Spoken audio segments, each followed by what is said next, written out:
ഡിക്കിനടുത്ത് എത്തിച്ച് അപ്പോൾ കണ്ടിട്ട് ഭയങ്കര നല്ല അഭിപ്രായങ്ങൾ അവിടുന്ന് തന്നെ നമുക്കിത് ചെയ്യാമെന്ന് അവിടുന്ന് പറയുന്നത്. അപ്പോൾ വേഫെയറാണ് എടുക്കുന്നത് കണ്ടപ്പോൾ നമ്മൾക്കും ഭയങ്കര നമ്മൾ വീട്ടിൽ ഇപ്പോൾ നമ്മൾ വീട്ടിലിരുന്ന് നമ്മളെ വീട്ടിൽ നിൽക്കുന്ന പോലെ ഒരു ഫീല് നമുക്ക് ഈ സിനിമ കണ്ടിട്ടുണ്ടാകും. കുറേ കാര്യങ്ങൾ നമുക്ക് റിലേറ്റ് ചെയ്യാൻ പറ്റും.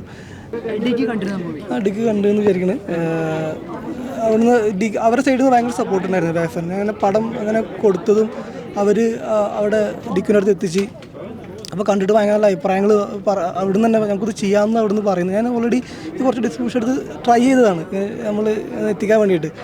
പക്ഷേ അവിടെ ഇപ്പോൾ എല്ലാവർക്കും കൺഫ്യൂഷൻ ചെയ്തത് എങ്ങനെ വർക്കാവും, ആളുകളില്ലല്ലോ, സ്റ്റാറില്ലല്ലോ എന്നുള്ള. പക്ഷേ വേഫറിൻ്റെ അടുത്ത് പോയപ്പോൾ അവർ എന്നോട് ഫസ്റ്റ് വിളിച്ച് പറഞ്ഞ് നമ്മൾ അവിടുത്തെ ദേവൻ ചേട്ടനെ വിളിച്ച് പറഞ്ഞ ഫസിൽ ഗംഭീര സിനിമ, നമ്മൾ എന്തായാലും ഇത് ചെയ്യുമെന്ന് പറഞ്ഞു. അവരുടെ സൈഡിൽ നിന്ന് സപ്പോർട്ടാണ് എനിക്ക്. അപ്പോൾ നമ്മൾ ഓൾറെഡി കുറച്ച് ഡൗൺ ആയി നിൽക്കുന്ന സമയമായിരുന്നു. നമുക്ക് ഇങ്ങനെ പ്രോപ്പറായിട്ടുള്ളൊരു ഡിസ്ട്രിബ്യൂഷൻ കിട്ടുന്നില്ല. അപ്പോൾ വേഫെയറാണ് എടുക്കുന്നത് കണ്ടപ്പോൾ നമ്മൾക്കും ഭയങ്കര അതിൻ്റെ ഒരു സന്തോഷം. ഈ പടത്തിനത് ഭയങ്കര ഗുണമായി. അപ്പോൾ ആളുകളോട്ട് എത്തുന്നു, ഇനി കൂടുതൽ ആളുകളോട്ട് റീച്ച് ആവാൻ വേഫെയർ ഡിക്കി പ്രൊഡക്ഷൻസ് വന്നുകൊണ്ട് ഹെൽപ്പാണ്. ഇതെല്ലാവരും കാണേണ്ട സിനിമയാണ്.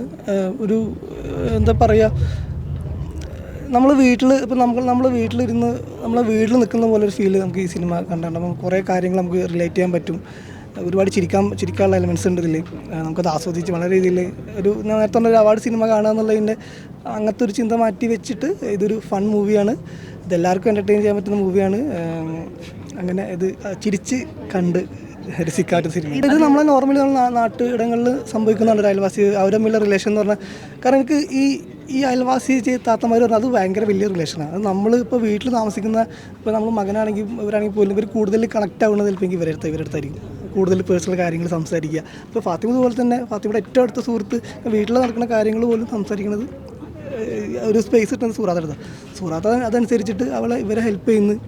അങ്ങനെ ഒരു പരിപാടി അത് മിക്ക സ്ഥലങ്ങളിലും എല്ലാ സ്ഥലങ്ങളിലും ഇങ്ങനെ തന്നെയാണ്. നമ്മളതിനൊന്നും കൂടെ രസമായിട്ട് പറയാൻ പറ്റുമെന്ന് വിചാരിക്കണം.